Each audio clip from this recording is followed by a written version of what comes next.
Buenas, bienvenidos a la última clase del curso de Computer Vision, la clase 7, una de mis clases favoritas porque vamos a hablar de unos modelos muy distintos a lo que veníamos trabajando hasta ahora. Vamos a hablar sobre modelos generativos. Durante todo el curso hemos estado hablando de modelos discriminativos, modelos que servían para hacer predicciones acerca de datos futuros basándonos en datos actuales, ¿no? Con los que entrenamos al modelo. En este caso, lo que vamos a hacer es usar datos para que nuestro modelo aprenda la distribución subyacente de los datos y una vez que esa distribución está aprendida, lo usemos para generar datos nuevos, datos que no existen en la realidad, pero que pertenecen a esa distribución subyacente que el modelo pudo aprender. Así que lo que vamos a hacer es aprender modelos generativos que sirven para aprender de los datos existentes de manera de poder generar datos sintéticos que pertenezcan a la misma distribución de probabilidad y que por lo tanto sean indistinguibles de los datos reales que nosotros recolectamos. Bien, estos modelos nuevos se separan en dos grandes grupos: las redes generativas adversarias o redes GAN por sus siglas en inglés, y los Variational Autoencoders, que vendrían a ser los autoencoders variacionales. Nosotros habíamos visto los autoencoders en el curso de Deep Learning. Bueno, los autoencoders variacionales tienen una pequeña, digamos, una pequeña diferencia, que es que además de mapeárselos para que sea una reconstrucción de salida, para que la salida, digamos que es esa imagen reconstruida, se parezca a la imagen de entrada, también se los somete por otra función de pérdida que los obliga a generar distribuciones de probabilidad parecidas a una normal. Eso hace que sea mejor, para que esta distribución aprendida sea mejor para samplear datos nuevos y no solo sirva como un algoritmo de compresión bueno como eran los autoencoders normales. Bien. En este curso vamos a ver solo las redes generativas adversarias, pero dentro de no mucho tiempo vamos a subir una clase sobre Bayes. Así que esténse atentos, por más de que no haya entrado en este curso, en esta edición, vamos a estar subiendo dentro de pocos una clasecita acerca de Variational Autoencoders. Pero para hablar de modelos generativos nos vamos a concentrar esta vez en las redes generativas adversarias. Bien, que usan un enfoque particular para entrenar a este generador, a este modelo que sea capaz de eh, crear de la nada datos nuevos, y es por lo que se llaman adversarias, ¿no? Están basados en la prueba de dos muestras, ¿bien? Que básicamente se denomina en estadística esto a responder si dos conjuntos de datos distintos se extrajeron de la misma distribución. Bien, entonces, estos dos conjuntos de datos que tengo salieron de la misma distribución de datos subyacentes, salieron de la misma fuente de datos. Eso es una prueba de dos muestras. Pero los Variational Autoencoders, perdón, las redes generativas adversarias, las GANs, que es de lo que vamos a hablar en esta clase, llevan esto a un extremo más práctico, digamos, ¿sí? Entrenan una red que es la encargada el discriminador, digamos, es la encargada de determinar si dos conjuntos de datos fueron extraídos de la misma distribución, ¿sí? ¿A qué nos referimos con conjunto de datos extraídos de la misma distribución? Es que le vamos a presentar al discriminador dos tipos de imágenes. Imágenes que son reales, que son sacadas de nuestro conjunto de entrenamiento, ¿no? En este caso son numeritos hechos a mano, las imágenes que se ven, porque estamos hablando del dataset de MNIST, ¿no? Supongamos que le presentamos imágenes de ese dataset y les presentamos imágenes falsas. Y este discriminador es la encarnación de esta prueba de dos muestras que dice, bueno, tenemos que determinar si estas imágenes, que nosotros sabemos que son reales, en realidad el discriminador se da cuenta que son las reales y las distingue de las falsas que no fueron sacadas de la misma distribución. ¿Ok? ¿Cómo conseguimos esas imágenes falsas? Pues tenemos otra red, la red generadora. Una red que va a ser entrenada para confundir al discriminador. ¿Sí? Acá creo que le vamos a achicar un poco esto. Así entra el real y el fake en la imagen. Ahí está. O sea, el discriminador tiene que determinar si una imagen que le llega es real o ha sido inventada por alguien. Y ese alguien es otra red que es el generador, ¿sí? Que es una red que se encarga de agarrar ruido. ¿Y con qué nos referimos a ruido? Con números aleatorios en forma de imágenes o de la forma que queramos. Y este generador se encarga de agarrar ese ruido y transformarlo en una imagen que se parezca a los datos de entrenamiento. ¿Ok? Entonces, tenemos dos redes que, como su nombre lo indica, son adversarias. Una red que se encarga de hacer upsampling de un ruido aleatorio hacia una imagen que puede llegar a hacerse pasar por una imagen real. Y después el discriminador es una red downsampling que agarra una imagen y la transforma en una predicción de real o falsa. Entonces, estas dos redes son adversarias por eso mismo, porque son redes que hacen tareas contrarias. Una transforma una señal de ruido haciéndole upsampling en una imagen y la otra agarra una imagen y le hace downsampling para transformarla en una predicción, ¿sí? Entonces, estas dos redes tienen objetivos completamente opuestos y por eso se las llama redes adversarias. Porque el generador vendría a ser como el criminal de la historia, este ladrón que quiere encontrar la manera fácil de obtener lo que quiere hacerse pasar por una imagen real. Y por otro lado tenemos al discriminador que está tratando de descubrir a este impostor. Entonces, es un juego de min-max que hacen estas dos redes en las que el generador, como tiene que engañar al discriminador, se va a hacer cada vez mejor en generar imágenes falsas. Y el discriminador, como está al tanto de todas las estrategias que usa el generador para engañarlos, inventa siempre estrategias nuevas para descubrirlo. Entonces estas dos redes se van entrenando al mismo tiempo. A medida que el generador se hace un mejor generador, el discriminador se hace un mejor discriminador. ¿Qué queremos lograr con esto? En realidad la parte que nos interesa a nosotros es el generador. Nos interesa poder, a partir de ruido, generar datos realistas. El discriminador va a ser como un medio para llegar a ese generador hábil. ¿Ok? ¿Cómo hacemos esto con los enfoques de redes neuronales que hemos visto hasta ahora? Bueno, hay que definir una función de pérdida. Bien, empecemos por el discriminador. El discriminador va a recibir una imagen y va a tirar una predicción de real o falso. Básicamente es un clasificador de imágenes que está generando una clasificación binaria. ¿Ok?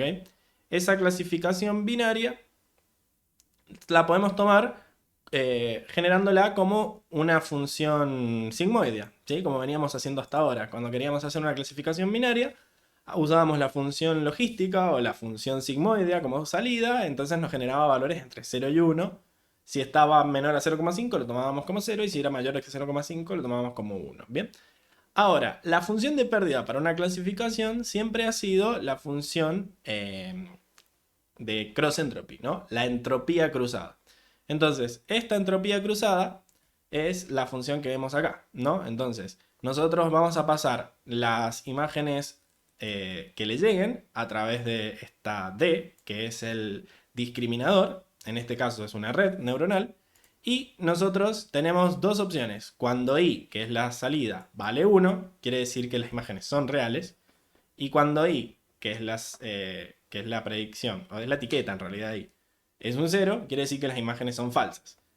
Cuando la I vale 1, este término, todo este término que está después del menos, se anula porque 1 menos 1 es 0. ¿Bien? Entonces cuando I vale 1, solo vamos a tener en cuenta esta parte, que es el logaritmo negativo de la salida de X. ¿Bien? Entonces, cuando I vale 1, si la salida es un 1, el logaritmo de 1 es 0. Así que esta función da 0 y es genial. Cuando I vale 1 y D, la salida de D vale 1, la función de pérdida es mínima.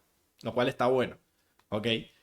En cambio, cuando I vale 0, este término se va a anular porque está siendo multiplicado por I directamente. Y este otro va a sobrevivir porque es 1 menos 0, que es 1. ¿Bien? Entonces ahí vamos a calcular el logaritmo de 1 menos la salida del discriminador. Entonces, si la salida del discriminador es 0, 1 menos 0 me da 1 y el logaritmo de 1 de vuelta es 0, o sea que de vuelta obtenemos la salida mínima. Mientras más parecido a 1 sea la salida del discriminador cuando la I es 0, me va a dar 1 menos 1 que es 0 y el logaritmo de 0 tiende a menos infinito. Como tengo un menos adelante, va a tender a infinito positivo. Entonces, de esta forma funciona la entropía cruzada acá. Es muy fácil de verlo. Es igual que como ha funcionado la entropía cruzada hasta ahora. Es un clasificador normal, el discriminador. Por otro lado, el generador va a tener que recibir un vector z que proviene de digamos, una fuente de aleatoriedad, ¿sí? Va a recibir un vector z que tiene d dimensiones, donde d es un valor que decidimos nosotros, y pertenece a Rd, ¿ok? Esa z tiene que salir de una fuente de aleatoriedad, por ejemplo, una distribución normal o una distribución uniforme, y lo que tenemos que hacer es llamar a esa z como variable latente. Es la variable a partir de la cual se va a generar la imagen falsa. Vamos a generar una imagen falsa x', ¿no? Que va a ser la salida del generador cuando le pasemos esta variable latente como entrada. Y el objetivo del generador es maximizar la función de pérdida del discriminador. Mientras el discriminador está tratando de minimizar su función de pérdida, el generador va a hacer todo lo contrario para que el discriminador falle en su tarea y por lo tanto su función de pérdida se maximice. Así que la idea del generador es maximizar esta función de arriba para las imágenes que salen de él. O sea, solo va a poder trabajar con la salida del discriminador para sus imágenes. Que el discriminador se equivoque con las reales no es mérito del generador, ¿ok? Entonces solo vamos a trabajar con las imágenes donde i vale 0. Ya dijimos que cuando i vale 0, todo este primer término se anula, así que solo vamos a trabajar con el segundo término, que, bueno, en vez de pasarle x, vamos a pasarle directamente la salida del generador, ¿sí? ¿Qué es lo que hace el discriminador cuando le pasamos como entrada la salida del generador? La salida del generador, el discriminador, si es bueno, debería decir siempre 0. Entonces, el generador va a tratar de hacer todo lo contrario. Va a tratar de maximizar la salida de esto, ¿sí? Ya dijimos cuando i es 0, esto se anula y por lo tanto queda así escrito. Menos 1, que es este paréntesis que se queda en 1, por el logaritmo de 1 menos d de g de z. Bien, la idea es tratar de maximizar la función del del discriminador, que depende de las entradas falsas. O sea que estas dos redes están jugando un juego de min-max en el que tratan de boicotearse una a la otra, y al tratar de boicotearse las dos van mejorando, ¿sí? Como los hackers que gracias a que hay ingenieros de seguridad siempre tratan de encontrar agujeros más ingeniosos, y cuando los ingenieros de seguridad se enteran de las nuevas cosas inventadas por los hackers, se actualizan, y por eso todo el tiempo van mejorando, y a medida que pasa el tiempo van mejorando ambos bandos. Bueno, acá sería exactamente lo mismo. Bien. Una vez entendido este concepto, que es bastante simple, vamos a empezar tranqui. Vamos a empezar viendo cómo funciona esta dinámica con datos sencillos. Voy a generar yo una entrada aleatoria, ¿no? Con una distribución normal de media 0 y desviación estándar 1, y que tenga un shape de 1000 filas y 2 columnas. Bien, 2 columnas para que se pueda graficar.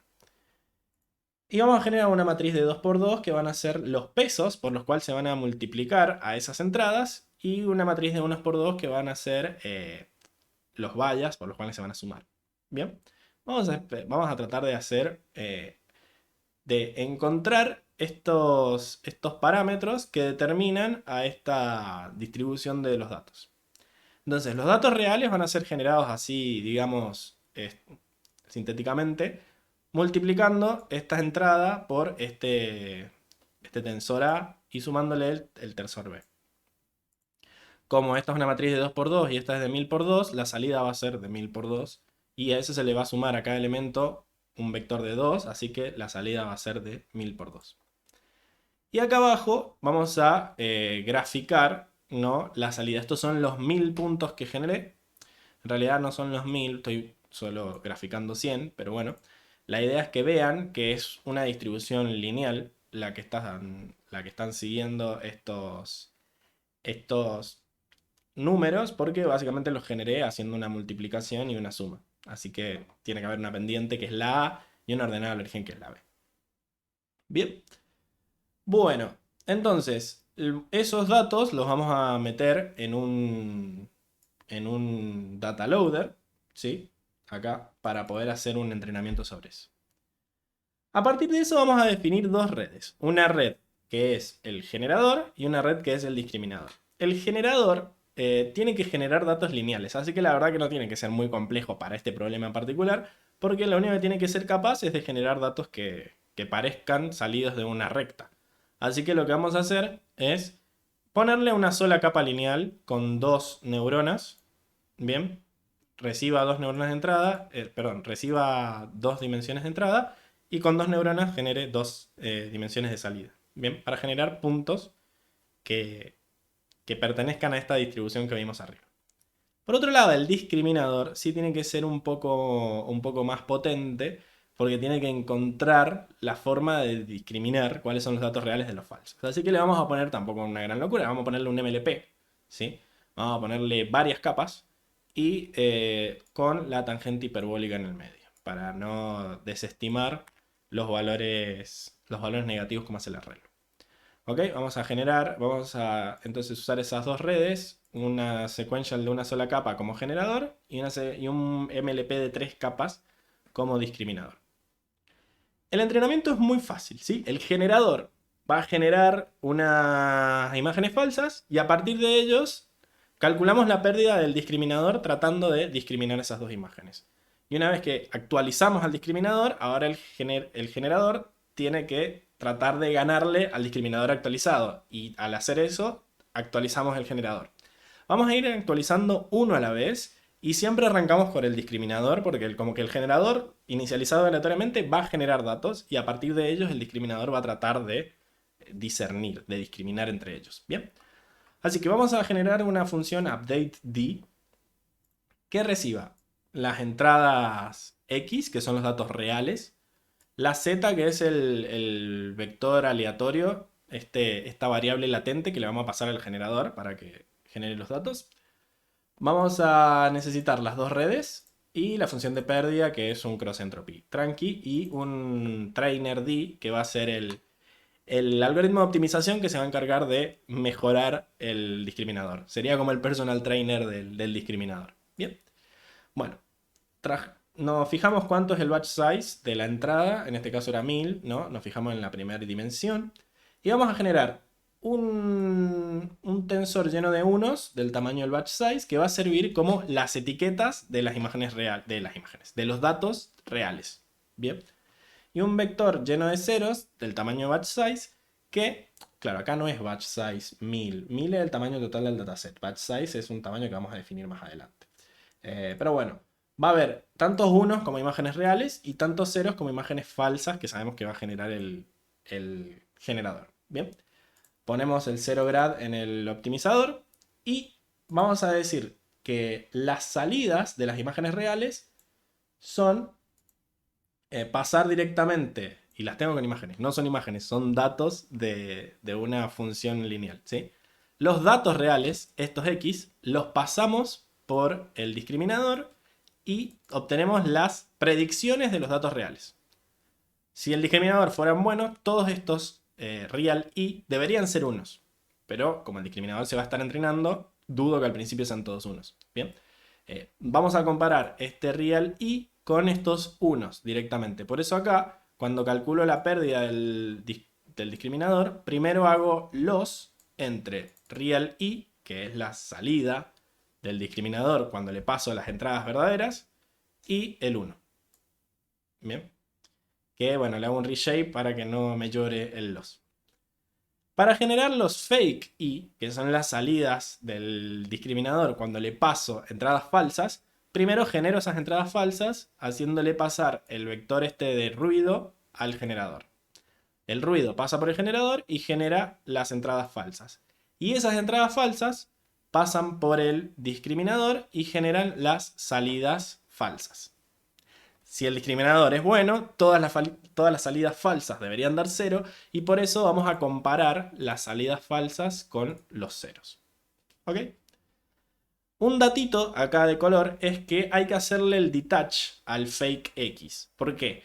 Porque el detach lo que hacía era sacar ese tensor del grafo computacional. El grafo computacional que seguía a quién había que calcular los gradientes. Si nosotros no sacamos este fake x del árbol, vamos a terminar actualizando al generador. Y esta es la función que solo actualiza el discriminador, porque queremos ir actualizándolos uno a uno, como si fuera un juego de turnos, ¿sí? Que el generador hace su movimiento y en base a ese movimiento el discriminador se actualiza, pero sin actualizar al generador. Cuando el discriminador se actualiza, ahí nosotros recién vamos a actualizar al generador en base a las salidas que propuso el discriminador. ¿Se entiende? Entonces, si nosotros dejamos a fake x en el árbol, cuando hagamos este backward va a calcular no solo los gradientes de netd, sino que también va a calcular los gradientes de netg, porque fake x entró como entrada a netd y fake x fue la salida de netg. Entonces estaríamos considerando a toda la red completa. Se ve mejor acá, ¿no?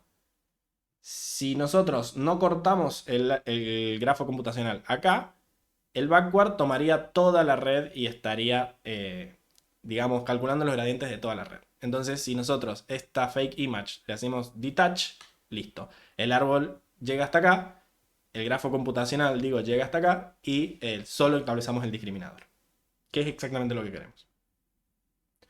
Bueno, entonces, una vez que calculamos la pérdida del discriminador teniendo en cuenta las reales y las falsas, hacemos un backward para calcular los gradientes y hacemos un step para actualizar los pesos del discriminador en base a los gradientes. Y después vamos a hacer lo mismo con el generador. Para el generador no necesito las entradas reales porque solo voy a tener en cuenta lo que se genere a partir del z. Tengo las dos redes porque yo necesito saber qué me dijo el discriminador para actualizarme a mí mismo, la pérdida y el trainer, digamos, el algoritmo de optimización que se va a encargar del generador. Bueno, en este caso yo genero unos nomás, ¿sí? No genero ceros, porque si bien, si el discriminador anda bien, deberían ser igual a ceros la salida del discriminador, el objetivo del G, del generador, es engañar al discriminador. Entonces voy a hacer la pérdida entre la salida del discriminador cuando le paso las entradas falsas y los unos, porque mi objetivo es engañarlo y decir que el discriminador, lograr que el discriminador siempre diga 1 cuando yo le paso mis imágenes falsas o mis datos falsos en este caso. Así que yo solo voy a tener unos. Voy a generar de vuelta estas entradas falsas a partir del z de netg. Acá nosotros podríamos reutilizar las salidas falsas estas que generamos arriba. Digamos, las entradas falsas, las x falsas que usamos arriba, si queremos. Como acá esto es una red sencillita, podemos darnos el lujo de volverlo a calcular, pero si es una red pesada, quizás deberíamos guardar estas fake x y reutilizarlas al actualizar el generador. Lo que no podemos reutilizar son las fake y, porque la idea es que generemos esta fake y con el discriminador ya actualizado, con el discriminador que se mejoró en base a los nuevos, en base a las imágenes generadas por el generador. Entonces, generamos estas fake y con el nuevo discriminador y comparamos las fake y nuevas con los unos, porque mi objetivo es que el discriminador diga siempre 1 para mis imágenes falsas o para mis datos falsos en este caso. Backward y step igual que hicimos arriba. Bien, o sea que update D y update G son bastante parecidos, solo que el discriminador trata de hacer bien su trabajo. Trata de decir siempre 1 en las imágenes reales y siempre 0 en las imágenes falsas. Reemplaza imágenes por datos porque parece que mi cerebro no puede hacerlo. Y el generador, su objetivo es engañar al discriminador. Entonces, su objetivo es que se equivoque con las imágenes falsas. Si se equivoca con las otras, bueno, problema del discriminador, pero eso no le va a dar puntos al generador, ¿ok? La idea del generador, el generador va a ganar puntos cuando las salidas de sus imágenes falsas o de sus datos falsos sean lo más parecidos posible a unos. Bien, no sé si corrí estas, las voy a correr de vuelta por las dudas. Creo que no, porque no salen las saliditas acá. Y bueno, vamos a usar un código para animación que hemos venido usando en varias clases, así que no voy a perder tiempo explicándolo. Pero bueno, entrenar es bastante fácil, ¿sí? La pérdida vamos a decir que es una cross entropy binaria con logits, que ya la hemos usado en varias tareas de clasificación. Vamos a inicializar los datos del discriminador con una normal y, perdón, no los datos, los pesos, ¿sí? Y vamos a inicializar los pesos del generador con otra normal. Vamos a declarar dos Adams, ¿bien? Para que entrenen al discriminador y al generador respectivamente. Bueno, vamos a declarar la función que anima y vamos a, bueno, ir iterando sobre los data loaders, ¿sí? Y vamos a generar un vector latente, ¿sí? Que tenga batch size y dimensiones latentes que nosotros digamos. En este caso no eran imágenes, eran vectores de dos dimensiones. En nuestro dataset teníamos 1000 vectores de dos dimensiones que eran los puntitos que habíamos graficado antes, ¿sí? Y bueno, vamos a hacer update D, que es entrena al discriminador, y después update G, que entrena al generador después de haberse actualizado el D. Y una vez que hicimos eso para todos los ejemplos de un epoch, cuando terminamos un epoch vamos a generar, vamos a visualizar ejemplos generados. Entonces vamos a generar otro vector latente nuevo que lo vamos a pasar por el generador para generar X nuevas, X falsas. Y esas X falsas las vamos a mostrar en el gráfico de abajo, pero de otro color. Vamos a mostrar las verdaderas en azul, creo, y las falsas en naranja. De esta manera vamos a ver que si no fuera por el color, las ubicaciones de los puntos los harían indistinguibles. Y eso quiere decir que el generador está aprendiendo bien su trabajo. Bueno, y todo lo otro son cosas de la animación. Vamos a ejecutar esto. Y bueno, acá hay medio un spoiler, pero vamos a ver cómo va cambiando esto, ¿no? Acá vamos viendo la pérdida y vamos viendo cómo al principio empiezan a hacer una línea, pero después los puntos naranjas se van mezclando con los azules y la verdad es que no están separados. Estos fueron 20 epochs, pero como son poquitos datos va rápido. Y vemos que quedaron todos en la misma línea. O sea, estos datos naranjas son los generados por el generador, valga la redundancia, y los datos azules son los datos reales. Y fíjense que si nosotros no tuviéramos los colores, la verdad no tendríamos forma de definirlos. No es que tenemos los naranjas por un lado y los azules por el otro. Hemos generado datos falsos que se adecúan a la distribución de probabilidad de unos datos verdaderos. Bueno, la verdad que está bueno esto como para mostrar cómo funciona, pero si todo lo que pueden hacer es generar puntitos en una línea, pues la verdad no es muy asombroso.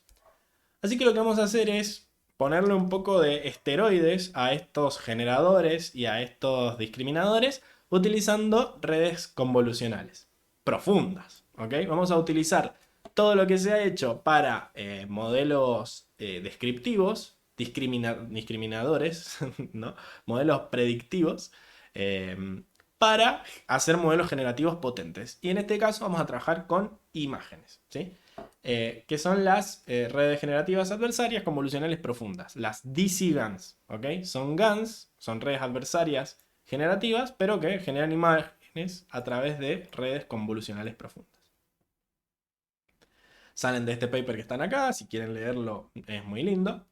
Pero bueno, para ponerle un poco de emoción al asunto, vamos a usar un dataset que es el dataset FIFA, ¿no? Que es un dataset que vamos a sacar de sofifa.com, que es una... O sea, no es el dataset de FIFA, la organización, sino que es un dataset que se basa en el juego FIFA, que tiene datos que reúnen de los jugadores para que digamos, sus avatars en el juego, sus muñequitos, funcionen igual que los jugadores reales. Entonces, si vos tenés en tu equipo a Messi o a Ronaldo, que el Messi del juego se parezca al Messi de la realidad, entonces tienen un montón de datos. Cómo patea la pelota, cuánto corre, que también ataja, un montón de datos, si es zurdo, si es derecho, para que el muñeco se parezca lo más posible al jugador real. La verdad que todos estos datos serían muy útiles para un curso de Machine Learning. En este caso, como estamos en Computer Vision, nos sirve una de las columnas de ese dataset que son las imagencitas, ¿sí? Porque tenemos una URL que nos lleva a la imagen del jugador en la que se basaron para que no solo se parezca en comportamiento, sino también se parezca en apariencia, ¿sí? Y esas imágenes es lo que le importa al Computer Vision. Así que lo que vamos a hacer es descargarnos de acá de Drive todo un zip con todas las imágenes, lo vamos a descomprimir. Esto ya lo hice, así que no lo voy a hacer de vuelta porque lleva mucho tiempo. Acá usamos el canal alfa que tiene estas imágenes para hacer un filtro bastante simple. Y bueno, acá tenemos una función que me lee todas las imágenes en una lista. Y también me devuelve los labels, que es el índice que tiene la imagen. Bien. Y vamos a leer de DataCSV, que es el donde estaban todas las URL a las imágenes. También están los nombres de los jugadores, así que vamos a generar esta lista de names. Acá hay otra función compleja para generar, para mostrarte las imágenes. Pero bueno, acá están los primeros 10 jugadores del dataset. Está ahí Messi, God primero, después Ronaldo, Neymar, De Gea, De Bruyne. Creo que este es del 2019 o 2018. Así que bueno, esto era el top 10 de jugadores de esa época. Quizás ahora estaría un poquito cambiado, pero que han envejecido, pero bueno, en esta época estos eran los 10 mejores, según el FIFA. Bien. Así que, bueno, vamos a trabajar con imágenes como estas, ¿sí? Son imágenes creo que eran de 28 por 28, las vamos a aumentar un poquito. Creo que le hacemos un resize. Ahora vamos a generar el dataset. Y en el dataset le hacemos un resize, sí, para trabajar con 64 por 64. Las pixelea un poco, pero bueno, para que las salidas de la GAN sean de 64 por 64. Bueno, hacemos un data loader a partir de ese dataset con un batch size de 256. O sea que va a mirar muchas imágenes a la hora antes de actualizar al generador y al discriminador. Bueno, el generador va a ser igual que antes, solo que ahora en vez de ser una lineal tonta, una capa lineal densa, facilonga, tiene que generar imágenes. ¿Y cómo hacemos para, a partir de un vector de ruido, generar una imagen que es un arreglo bidimensional? Con la capa que vimos la semana pasada, con la capa de convolución transpuesta. Bien, si nosotros queremos hacer un upsampling, como hace el generador, pues usamos las capas de convolución transpuesta que vimos antes. Vamos a tener una capa 2D transpuesta con tantos canales de entrada, tantos canales de salida, un kernel, un tamaño de kernel, stride y padding. Le hacemos un batch norm para esto de todos los beneficios que tenía el batch norm o la normalización por lotes, que era la regularización de los pesos y la normalización de las entradas, la estabilidad numérica y un montón de otras cosas. Y vamos a usar una relu. Y el forward es hacia ahí adelante, ¿no? Queremos que cada uno de estos bloques generadores nos duplique el tamaño, ¿sí? Acá les escribí todas las fórmulas que pueden ir siguiendo para, a partir del kernel, el stride y el padding, ver cuántos le tengo que poner a cada uno según el aumento de dimensionalidad que quiero hacer. Yo como quiero en cada uno duplicar el tamaño, habíamos visto una regla mnemotécnica simple que era lo que queremos aumentar. Si nosotros queremos aumentar de 16 a 32, estamos multiplicando por 2. Y al multiplicar por 2, ese 2 era el tamaño del stride. El padding iba a ser la mitad de 2, que en este caso es 1. Y el tamaño de kernel iba a ser el doble, que en este caso es 4. Bien. Así que eso. Tenemos un kernel de 4, un stride de 2 y un padding de 1. Y eso es lo que le ponemos a la hora de generar el bloque. Bien. Acá, bueno, está eso puesto por defecto. 4, 2 y padding 1. Y los canales de entrada son 3 por defecto, que es en el caso en el que sea el primer bloque, que recibe una imagen a color y por eso tiene 3 canales, pero a medida que vaya pasando de un bloque al siguiente va a ir cambiando, dependiendo de los canales de salida que le pasemos como parámetro. Bien, entonces acá tenemos un ejemplo. Fijémonos que si recibe dos imágenes a color de 16 por 16, la salida es, acá le ponemos ¿cómo se llama? Cuántos canales de salida queremos. La salida va a seguir siendo dos imágenes, pero ahora con 20 canales, porque es lo que le pasamos como canales de salida. Y va a tener el doble de tamaño, así que va a ser de 32 por 32. Bien. Si le pasamos un vector unidimensional, un solo numerito, pero en realidad son tres, uno para cada canal, le ponemos ahora un stride de 1 y un padding de 0. Sí, como estamos viendo arriba. Entonces, al disminuirle el padding, está aumentando, ¿no? Y al poner un stride de 1, también no lo estamos disminuyendo tanto. Bueno, en cuestión, si hacemos las cuentas, ahí va a pasar de 1 a 4, ¿no? Y bueno, cuestión que con estos bloques vamos a generar una red que tenga varios bloques y que vaya siempre duplicando, ¿no?, la entrada. En el primero, como queremos que pase de 1 a 4, vamos a usar este stride y este padding, ¿sí? Y vamos a ir multiplicando los canales por 8. Bien. Y después, en los otros vamos a usar el stride, el padding y el kernel por defecto para que vaya duplicándose el tamaño. Fíjense, de 4 pasa a 8, de 8 pasa a 16 y de 16 pasa a 32. Y vamos a ir disminuyendo también los canales de salida, ¿sí? Pasamos de 64 por 8 a 64 por 4, después a 64 por 2 y después simplemente a 64. Y después de que aplicamos todos esos bloques, tenemos una última convolución transpuesta que me va a transformar estos 64 canales en 3 de vuelta, ¿sí? Fíjense que este último 3 es porque la salida del generador tiene que parecer una imagen. Entonces va a terminar teniendo el tamaño de una de las imágenes de nuestro dataset, 36 por 64 por 64. Y esto lo vemos cuando le aplicamos a 100 números diferentes, a 100 números aleatorios, que son el ruido, esa variable z que le entra al generador, la pasamos por el generador completo y nos genera una sola imagen a color de 64 por 64. ¿Ok? A partir de un vector de dimensión 100, puede generar una imagen a color de 64 por 64. Está bastante piola, ¿sí? Si nosotros le pasamos dos vectores de 100, pues va a generar dos imágenes. N vectores de 100 generan N imágenes. Bien. Ahora, el discriminador es una red convolucional normal. Como decimos, recibe una imagen y te tira una predicción. Pero lo que vamos a hacer es, en vez de usar ReLU, vamos a usar Leaky ReLU, que es una... Esto lo vieron en el curso de Deep Learning hace un par de meses con Luciano al principio. Una Leaky ReLU es como una ReLU normal, pero que no es cero siempre en el caso de los negativos, ¿sí? Va a dejar a la entrada igual si X es positiva, es decir, que ahí se comporta igual que la identidad, pero en los otros casos, en vez de mandarlo a 0 directamente, lo va a multiplicar por un alfa. Si alfa es 0, tenemos la ReLU normal. Si alfa es 1, también va a ser X la salida cuando es negativa, entonces es una función identidad, no le estamos aplicando ninguna función de activación. Pero en todos los otros casos vamos a tener una función que no es la identidad, pero que es menor, que tiene una inclinación menor en la parte negativa. En estos casos lo que evitamos es un problema que se observó con la ReLU, que es esto de ReLU moribunda, que me gusta mucho el nombre, y es que, bueno, si una neurona genera siempre un valor negativo, nunca va a aprender nada porque siempre los valores negativos se anulan, el gradiente es cero, ¿ok? En la ReLU normal. Nosotros al hacer una ReLU leaky, una ReLU con filtración o con goteo, es como que una función que siempre da negativo va a aprender menos porque está multiplicada por este alfa, pero siempre va a aprender algo y no se va a quedar estancado.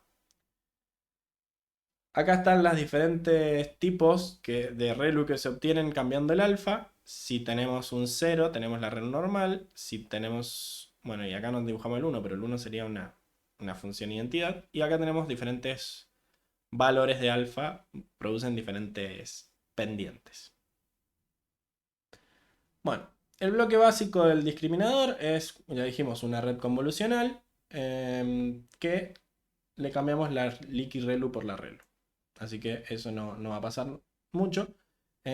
Tratamos de que sea un mirror, digamos, un reflejo, el discriminador del generador. Todo lo que el generador tuvo que hacer para agrandar la imagen, el discriminador lo haga para achicarla. Entonces vamos a terminar por defecto trabajando con un tamaño de kernel de 4, un stride de 2 y un padding de 1. Acá tienen las cuentas para llegar a ese valor. Pero bueno, básicamente un bloque de discriminador disminuye la entrada por 2, mientras que el del generador la aumentaba. Pasamos de 16 por 16 a 8 por 8. El bloque,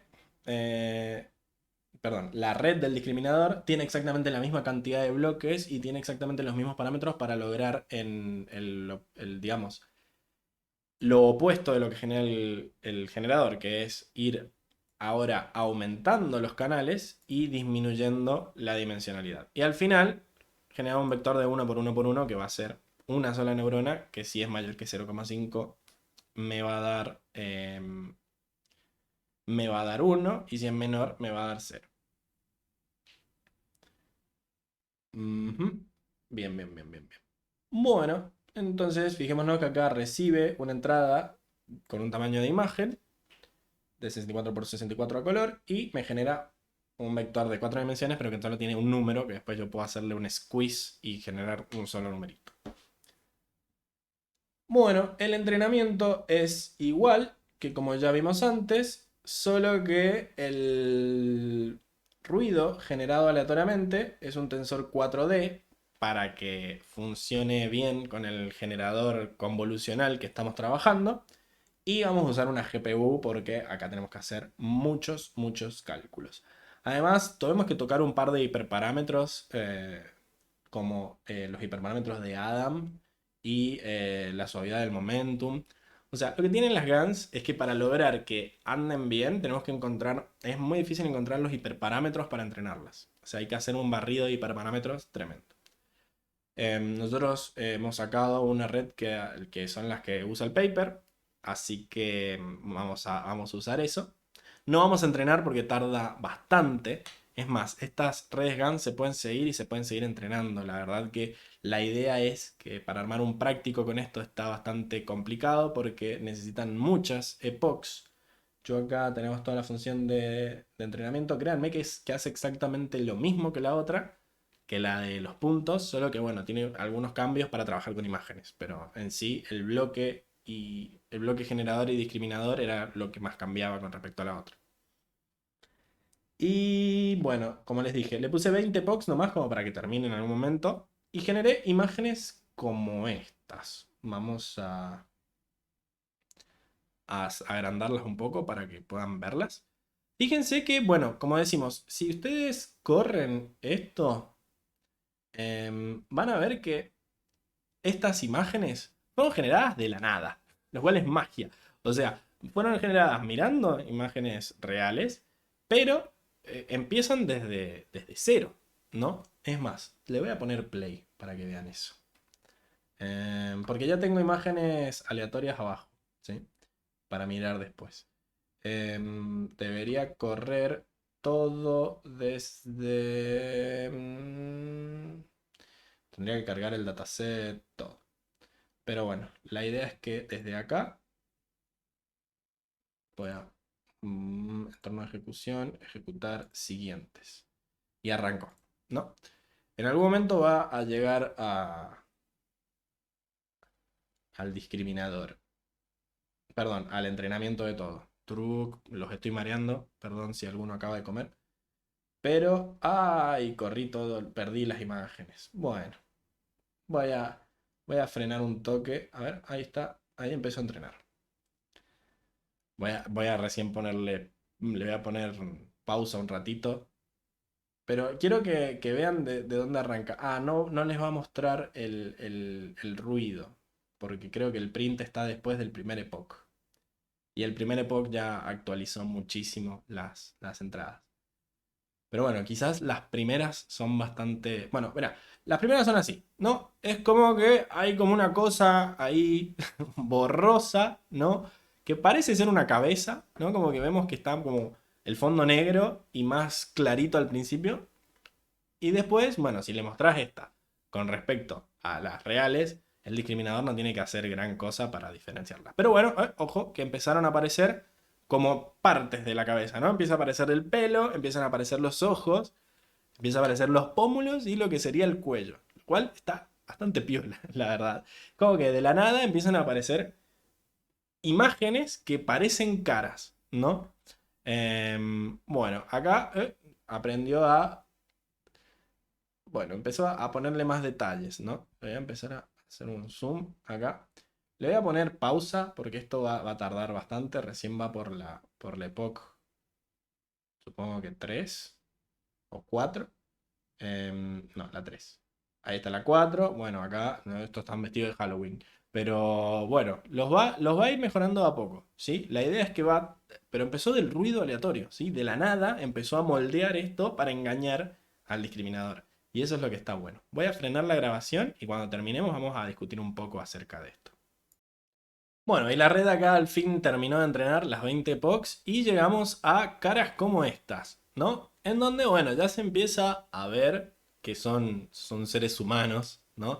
Ya hay como diferencias, incluso fíjense que les hace diferentes colores de camisetas a todos, ¿no? O sea, como que empieza a detectar que el color de camiseta no es una constante, entonces le va poniendo personalidad ahí. Sí, es cierto que hay unos huecos en algunas partes de la cara, como por ejemplo a este pobre hombre le faltan, acá al de la fila del medio, le falta un pedazo de cara. Y incluso también cambian los gestos, hay algunos que están sonriendo más. No se le ven mucho los ojos, pero bueno, es como que ha generado algo que yo lo veo y digo, ah, esto es una persona. Quizás vemos que tienen un poco menos de contraste que las imágenes reales, quizás el discriminador se puede estar dando cuenta de eso y vemos que en la pelea el discriminador está ganando fácilmente, pero el generador está logrando generar algo parecido a una cara, ¿sí? Quizás si le damos más epochs, este generador siga perdiendo en comparación, pero genere caras aún más detalladas, ¿sí? Quizás no sean realistas, pero son caras detalladas. Vemos que está variando en tamaño de cabeza, cantidad de pelo no tanto, pero bueno, eso es porque el dataset de no hay muchos jugadores con pelo largo, así que quizás no se va a poner creativa en eso. Pero sí, bastantes cambios de color, cambios de piel, cambios de tonalidad. Así que, bueno, eso. Jueguen ustedes con este notebook que como saben está disponible en